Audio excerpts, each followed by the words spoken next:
క్విక్‌గా ఒక snack recipe చూసేద్దాం రండి. ముందుగా ఒక బౌల్‌లోకి గోధుమ పిండి, సాల్ట్, ఆయిల్ అలానే కొంచెం కొంచెం వాటర్ వేసుకొని చపాతీ పిండిలా కలిపి పెట్టుకోండి. తర్వాత మనం చపాతీ ఎలా అయితే రుద్దుకుంటామో అలా రుద్దుకొని ఇలా ఒక కరెక్ట్ రౌండ్ షేప్‌లోకి చేసుకొని ఇది లైట్‌గా కాల్చుకోండి. 2 సైడ్స్ లైట్‌గా కాల్చుకొని పక్కన పెట్టేసుకోండి. ఇలానే అన్నీ కాల్చి తీసుకోండి. తర్వాత ఒక కడాయిలోకి కొంచెం ఆయిల్ వేసుకొని ఇందులోనే మీ కారానికి తగినట్లు ఎండుమిర్చి వేసుకొని ఫ్రై చేసుకోండి. ఇవి ఫ్రై అయిన తర్వాత పక్కకు తీసుకోండి. ఇందులోనే సన్నగా కట్ చేసుకున్న ఆనియన్ కూడా వేసుకొని ఫ్రై చేసుకోండి. ఈ ఆనియన్ ఫ్రై అయిన తర్వాత స్టవ్ ఆఫ్ చేసేసి మనం ముందుగా ఫ్రై చేసుకున్న ఈ ఎండుమిర్చిని ఇలా క్రష్ చేసుకోండి మొత్తంని. ఈ క్రష్ చేసిన ఎండుమిర్చిని ఆనియన్స్లో వేసేసుకోండి.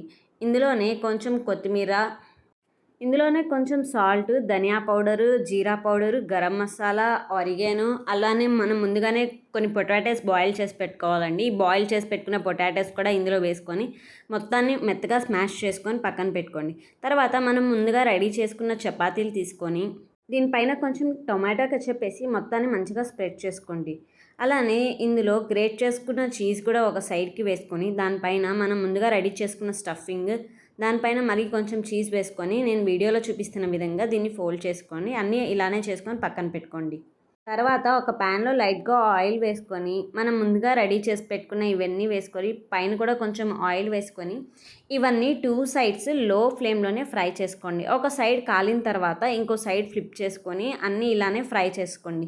అంతే అండి, మనకి క్రిస్పీ అయిన ఈ స్నాక్స్ రెడీ అయిపోతాయి. ఒకసారి మీరు కూడా ట్రై చేసి ఎలా వచ్చినాయో చెప్పండి. ఈ రెసిపీ నచ్చినట్లయితే లైక్ చేసి షేర్ చేసి సబ్స్క్రైబ్ చేసుకోండి.